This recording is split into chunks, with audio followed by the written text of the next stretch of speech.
اور ناظرین اب وقت آ گیا اس سیگمنٹ کا جس کا ہم ذکر کر رہے تھے اکتوبر کے مہینے کے سب سے بڑے نیوز میکر وہ 5 کون لوگ ہیں جنہوں نے پاکستان کی پالیٹکس کو ڈیفائن کیا اور اس پہ سب سے گہرا جو ہے وہ امپیکٹ ڈالا، اس کی ہم بات کریں گے۔ اور ان 5 میں سے ہم پہلے شروع کرتے ہیں نمبر 5 کا۔ تو جو ایٹ نمبر 5 ہے جناب محمد اورنگزیب صاحب، وفاقی وزیر خزانہ۔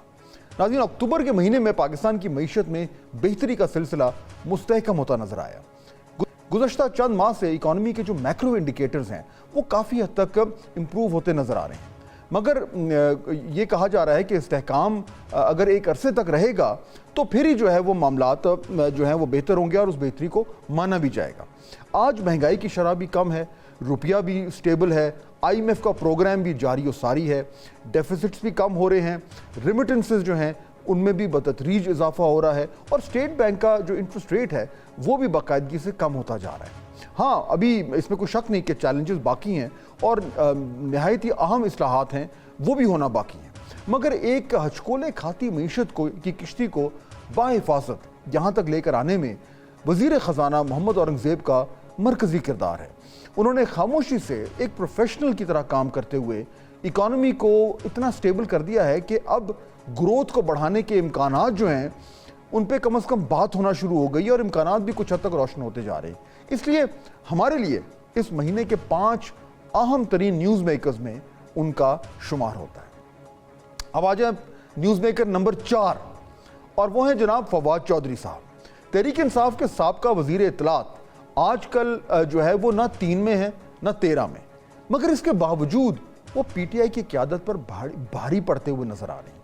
اکتوبر کے پورے مہینے میں انہوں نے اپنے تحریک انصاف کی موجودہ لیڈرشپ کو اتنی چپتی ہوئی تنقید کا نشانہ بنایا کہ بالآخر بانی PTI کو خود ان کو پیغام بھجوانا پڑا کہ وہ ایسی تنقید سے گریز کریں۔ تحریک انصاف پر تنقید تو حکومتی ترجمان بھی کر رہے ہیں، مگر ان کا وہ اثر نہیں ہوتا جو فواد چودھری کے الفاظ کا ہو رہا ہے۔ اس کی پہلی وجہ تو چودھری صاحب کے تیروں کا رخ ہے۔ انہوں نے چن کر ان لوگوں کو ہدف بنایا جو نئی قیادت میں شامل ہوئے ہیں۔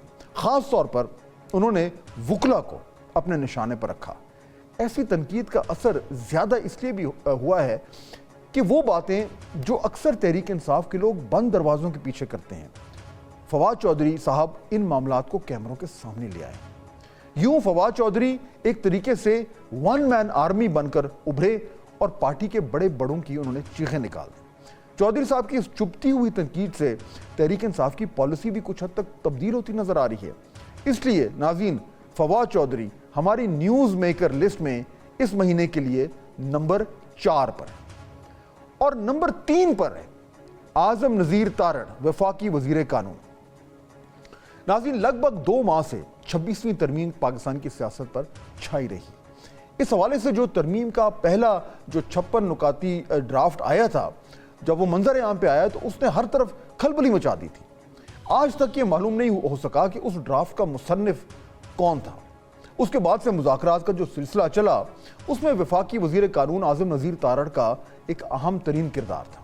ترمیم کی شقوں کی باریکیاں ہوں یا ان سے جڑی قانونی پیچیدگیاں، مولانا فضل الرحمان سے مذاکرات ہوں یا پاکستان پیپلز پارٹی سے خاموش لین دین، وزیر قانون نے معاملات کو حکومت کے مفاد کے عین مطابق منطقی انجام تک پہنچایا۔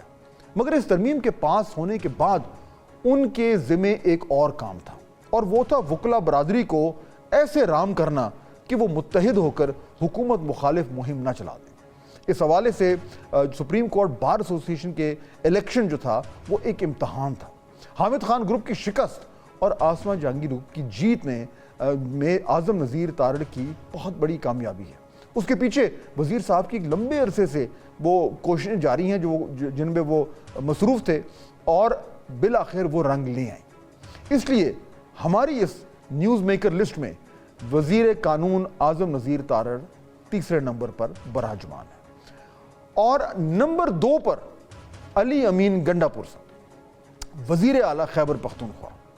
سنگجانی کے جلسے میں دھواں دار تقریر ہو یا صوبائی حکومت کی مشینری کے ساتھ رکاوٹیں ہٹانے کا مشن، لاہور جلسے پر جارحانہ کیمپین ہو یا ڈی چوک پر بیٹھنے کے لیے سر دھڑ کی بازی لگانا، KP ہاؤس سے غائب ہونا ہو یا پراسرار طریقے سے صوبائی اسمبلی میں نمودار ہونا، وزیر اعلیٰ کے پی علی امین گنڈاپور گزشتہ کئی ہفتوں سے تحریک انصاف کے سب سے ایکٹیو اور سب سے ہائی پروفائل لیڈر بن کر ابھرے ہیں.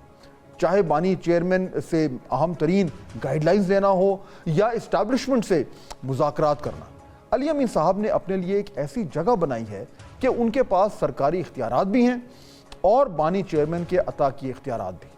علی امین شاید اسٹیبلشمنٹ اور بانی تحریک انصاف کے درمیان سب سے مؤثر چینل آف کمیونیکیشن ہے، اور اب تو یہ بھی کہا جا رہا ہے کہ بشرا بی بی کی رہائی میں بھی ان کا ایک مرکزی رول تھا. یہ کہنا غلط نہ ہوگا کہ اس وقت تحریک انصاف کے حوالے سے وہ بانی پی ٹی آئی کے بعد سب سے زیادہ ہائی پروفائل اور افیکٹو لیڈر ہیں. اسی وجہ سے ہماری اس اہم ترین نیوز میکر لسٹ میں وزیر اعلیٰ کے پی علی امین گنڈاپور صاحب دوسرے نمبر پر ہیں. اور ناظرین، اس مہینے کے سب سے بڑے نیوز میکر، نمبر 1 news maker for the month of October, جناب مولانا فضل الرحمان صاحب. اکتوبر کے مہینے میں آئینی ترمیم کا خوب چرچا رہا اور حکومت نے بالآخر 26ویں ترمیم پاس کرا لی. لیکن ترمیم کے پہلے 56 نکاتی مسودے سے لے کر ناظرین اس کی کانٹ چھانٹ کرنے تک اس سارے معاملے میں مولانا فضل الرحمان جو ہیں وہ سینٹر آف گریوٹی بنے رہے. مولانا کا گھر سیاسی بیٹھکوں کا مرکز بنا رہا. بلاول بھٹو زرداری، وزیر اعظم شہباز شریف، وزیر داخلہ محسن نقوی، اور اگر اپوزیشن کی بات کریں تو بیرسٹر گوہر سے لے کر صاحبزادہ حامد رضا تک سارے مولانا کی چوکٹ پر حاضری دیتے رہے. چند ماہ پہلے تک مولانا جو ہے وہ پی ٹی آئی سے بات چیت کرنا ان کا ممکن نظر نہیں آ رہا تھا، لیکن پھر وہی پی ٹی آئی قیادت جو ہے وہ مولانا کی امامت میں نماز پڑھتی نظر آئی. مولانا نے اپوزیشن اور حکومت دونوں کے خوب چکر کٹوائے.